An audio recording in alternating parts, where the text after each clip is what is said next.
जब हम अपने घर का जल एक लोटा लेकर जाते हैं और शंकर भगवान को जब समर्पित करते हैं तो एकदम भगवान शिव का ध्यान हमारी ओर जाता है और हम कैसे भी जीव हों तो भी भगवान देवाधिदेव महादेव हमारा कल्याण कर देते हैं।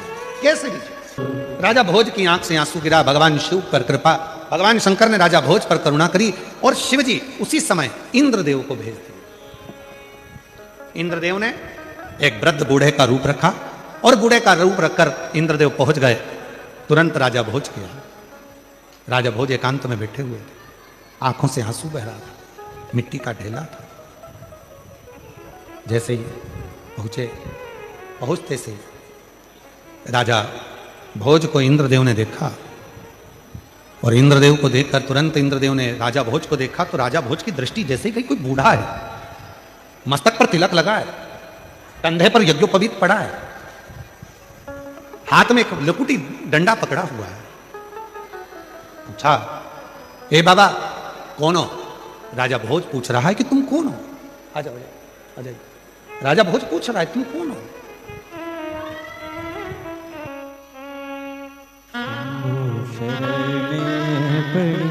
मांगो घड़ी रे घड़ी दुख काटो दया करी दर्शन। दीदी कह रही है हिंदी में लिखना नहीं आता, बताना तो बहुत कुछ था। बेटे का शादी भी पक्का हो गया, सरकारी नौकरी भी लग गया और बाबा की कृपा से सब कार्य हो गया। बधाई, जोरदार ताली हो जाए एक बार। साधु पूछा आप कौन हो? राजा भोज ने पूछा। इंद्रदेव बोले भैया मैं ब्राह्मण हूं, यहां से निकल कर जा रहा था, आपको देखा एकांत में बैठे हुए तो पूछने आ गया कि बात क्या है। राजा भोज कुछ नहीं बोले, बस नैनों से नीर गिर रहा था। इतने में इंद्रदेव ने तुरंत कहा राजा भोज अगर इतने दुखी हो, इतनी तकलीफ आपकी जिंदगी में है तो शिव की आराधना क्यों नहीं करते? राजा भोज आंख के आंसू पोंछते हुए बोले बाबा शंकर भगवान की आराधना करता रहा, मैंने माणिक मोती हीरा पन्ना सब कुछ शिव जी को समर्पित करा, फिर भी मेरे शंकर भगवान मुझ पर प्रसन्न नहीं होते हैं। 14 देश के राजाओं ने मेरे ऊपर आक्रमण कर दिया है और मेरे पास इतनी सेना नहीं है, मैं कैसे युद्ध लड़ूंगा, क्या करूंगा? अब तो लगता है कि सब कुछ समाप्त हो जाएगा।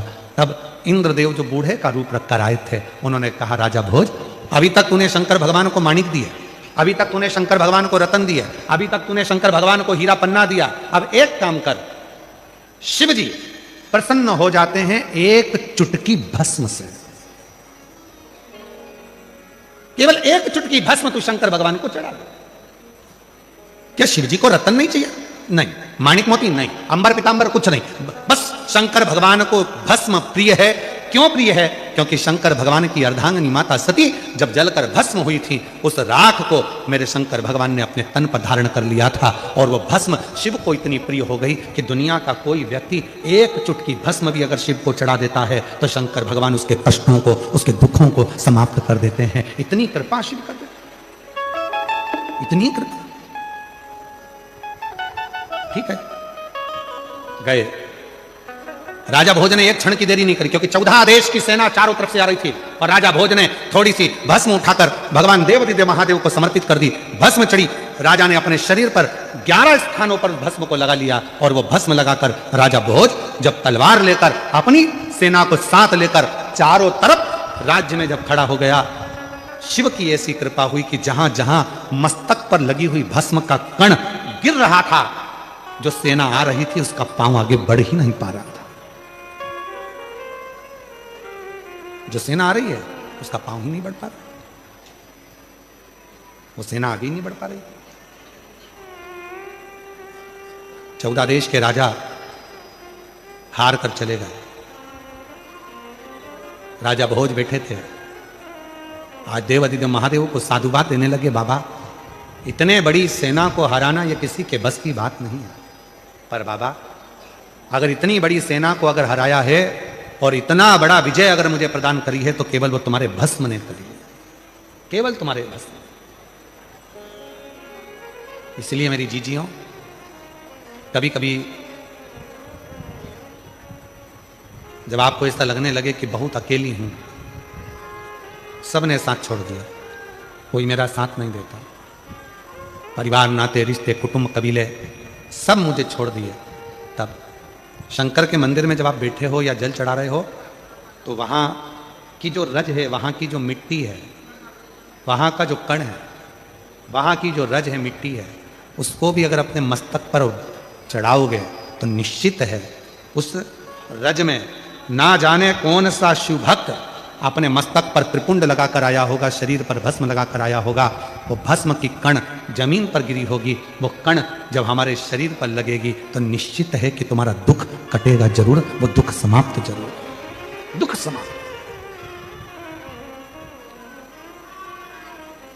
वो भस्म चपटी भभूत में है खजाना,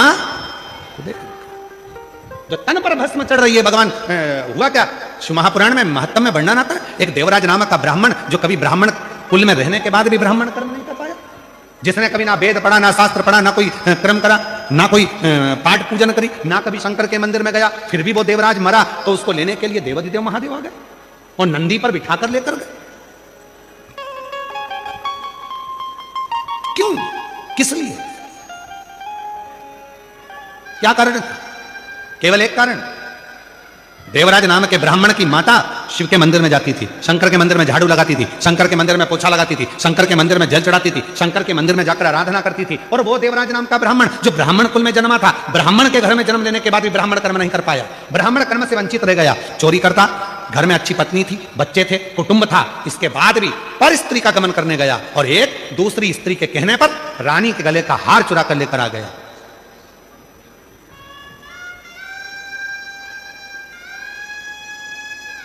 और वो हार जो रानी के गले का चुरा कर लाया, दूध पीछे पड़े, शरीर में ताप पड़ने लगा, बुखार आने लगा, कहां जाऊं? शंकर का एक टूटा सा मंदिर था, शिवालय था, उसमें जाकर छुप कर बैठ गया, दूध ढूंढते रहे, वो शिवालय में बैठा हुआ है और कांप रहा है। और उसी शिवालय में शिव महापुराण की कथा चल रही थी, कथा उसके कानों में पड़ी, जैसे ही महादेव का नाम लिया गया, हर हर महादेव कहा गया, बोलते से देवराज के सिर में दर्द हो रहा था, बाहर निकल गया, बेलपत्र के वृक्ष की छांव में, बेलपत्र के वृक्ष की छांव में उसने अपने प्राणों को त्याग दिए। और जैसे ही प्राण त्यागे, मेरे वो घरदानी उसको नंदी पर बिठाकर ले जा रहे हैं। देवराज ने प्रश्न कर दिया कि मेरे जैसा पापी जिसने ना कभी भजन करा, ना संकीर्तन करा, ना कीर्तन करा, ना मंदिर में जल चढ़ाया, ना कभी मंदिर में दीप जलाया, ना कभी मंदिर में आराधना करी, ना मंदिर में कभी साधना करी, ना मैंने कोई मंत्र पढ़ा, ना वेद पढ़ा, ना शास्त्र पढ़ा, और मेरे जैसे पापी का उद्धार आपने कर दिया, ऐसा मैंने करा क्या? तब भगवान देवाधिदेव महादेव ने डमरू का नाद कर कर कहा, देवराज तूने कुछ नहीं करा, पर तेरी माता मंदिर जाती थी, जल चढ़ाती थी, और जब घर आती थी उसके शरीर में, उसके कपड़ों में, उसके शरीर में मंदिर की मिट्टी, मंदिर की रज, मंदिर का जल उसके शरीर में लग जाता था। और वो जब घर आती थी, वो रज उसके घर में चारों तरफ फैल जाती थी। उस रज के छूने से तेरी बुद्धि सही हो गई और तू चोरी का धन लेकर भी शंकर के मंदिर में चले गया और वहां तेरा उद्धार हो गया। वो रज में इतनी महत्व, वो रज में इतनी महत्व था। वो रज कोई साधारण है? इधर का हमको नहीं मालूम गुजरात का, पर हमारे मध्य प्रदेश में एक नियम है। मिश्रा जी, उत्तर प्रदेश में भी नियम है।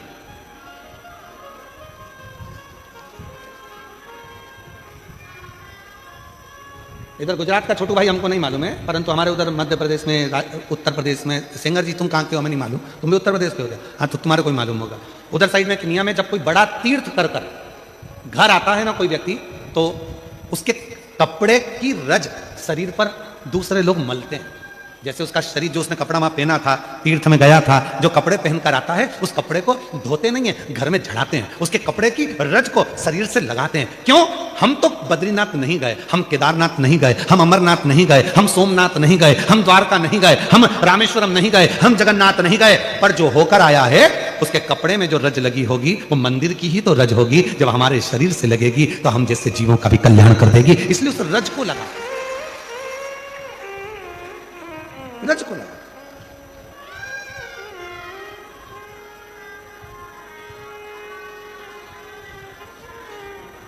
कोई बहुत बड़े, कोई गमी में गया, दुख में गया, हॉस्पिटल गया, तो उसके कपड़ों को धो दिया जाता है। पर कोई तीर्थ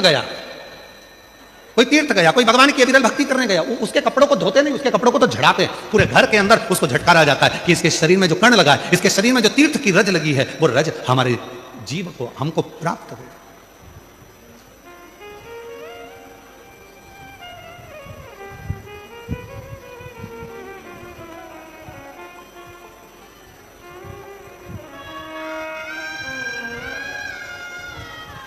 और सोमनाथ में देखा मैंने एक अजब नजारा। सोमनाथ में देखा मैंने एक अजब नजारा। समुद्र के तट बैठा, समुद्र के तट बैठा मेरा कुबेर भंडारी है। समुद्र के तट बैठा मेरा कुबेर भंडारी है। उज्जैनी में देखा मैंने एक अजब नजारा है।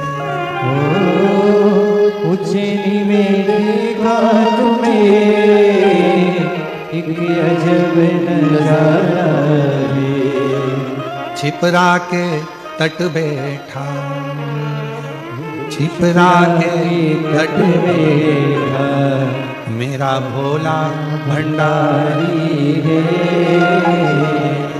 छिपरा के तट बैठा मेरा भोला भंडारी है। ये अजब नजारा है, उसके रज हमारे शरीर से लगे। लोग क्यों आते? कथा के पंडाल में आते हैं, आरती होती है, तब तक रुकते हैं। आरती होने के बाद खड़े होकर आरती करते हैं, फिर नीचे झुककर उस मिट्टी को आरती के बाद लोग अपने मस्तक पर चढ़ाते हैं। क्या है पंडाल की मिट्टी? क्या है शिव पुराण की मिट्टी? क्या है शंकर भगवान के कंकर शंकर की मिट्टी? आखिर उस मिट्टी में ऐसा क्या हो जाता? क्या हो जाता?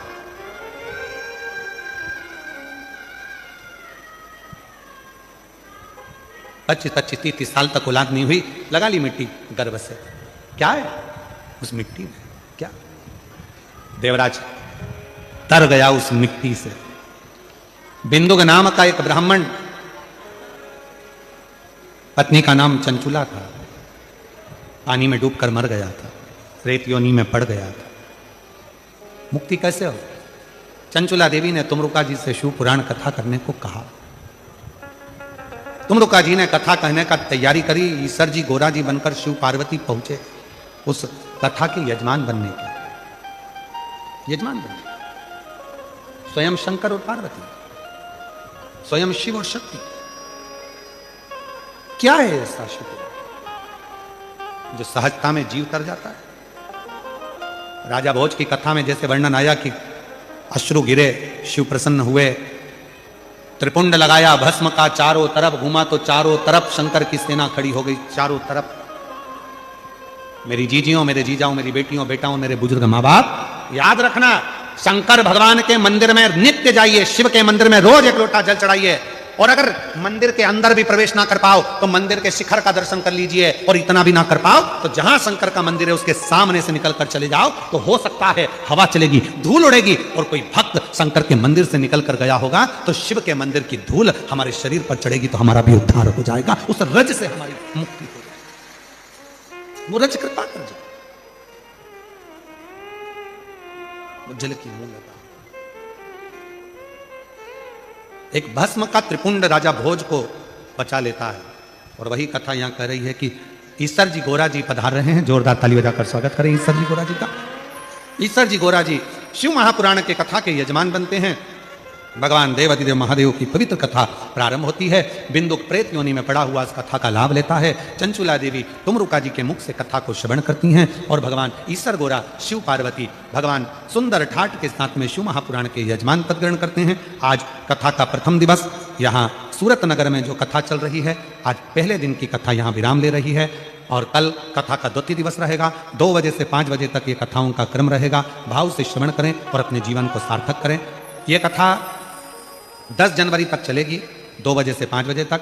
उसके बाद में 16 जनवरी से 22 जनवरी तक बड़ौदा गुजरात में शिव महापुराण की कथा दोपहर में 1 बजे से 4 बजे तक बड़ौदा गुजरात में रहेगी। उसके बाद में फिर वो कथा 22 जनवरी तक रहेगी। फिर 27 जनवरी से 5 दिवसीय शिव महापुराण की कथा प्रयागराज सतुआ बाबा शिविर में होगी, जिसको भाव से आप और हम सब माघ महीने में प्रयाग की पवित्र धारा से श्रवण करेंगे, त्रिवेणी के संगम से। हर हर महादेव। आरती का क्रम प्रारंभ हो रहा है।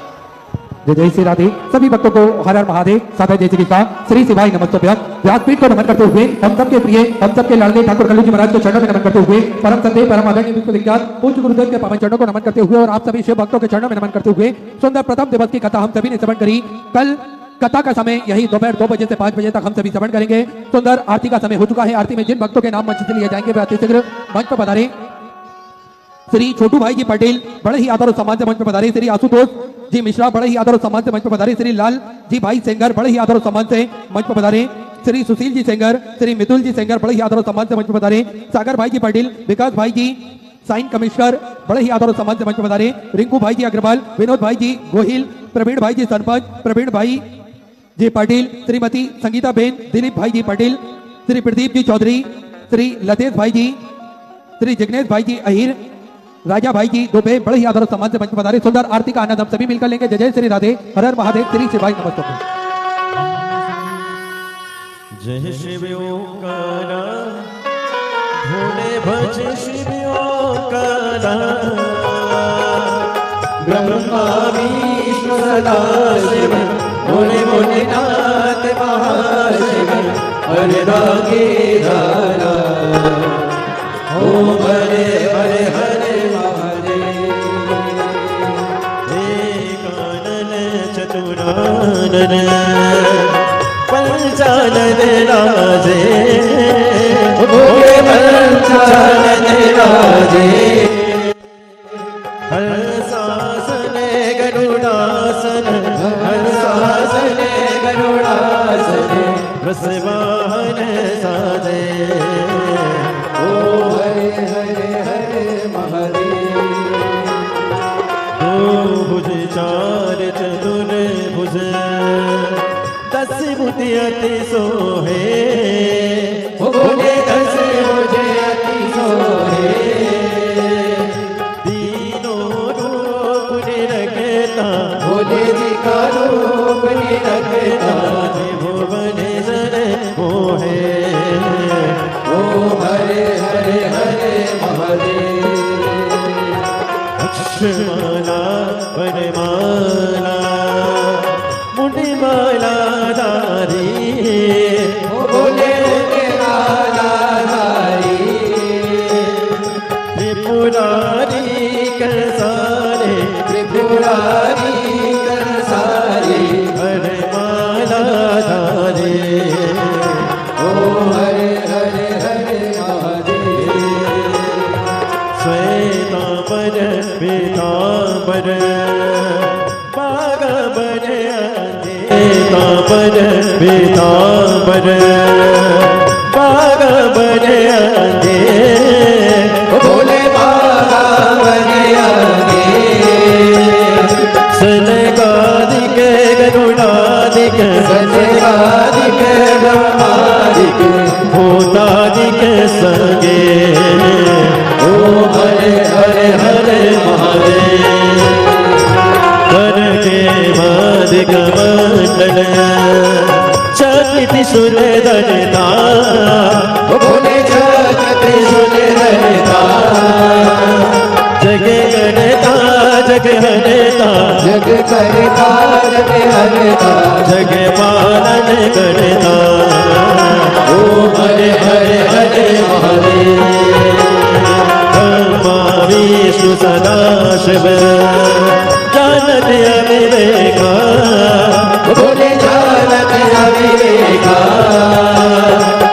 अक्षर के माते ओ अक्षर के माते जय दिनो हेगा ओ हरे हरे हरे महादेव काशी में विश्वनाथ विराजे रति ब्रह्मचारी भोले ब्रह्मचारी नित्य उठे दर्शन पावत भोग लगावत महिमा के बारे ओ हरे हरे हरे महादेव त्रिगुण स्वामी जी की आरती जो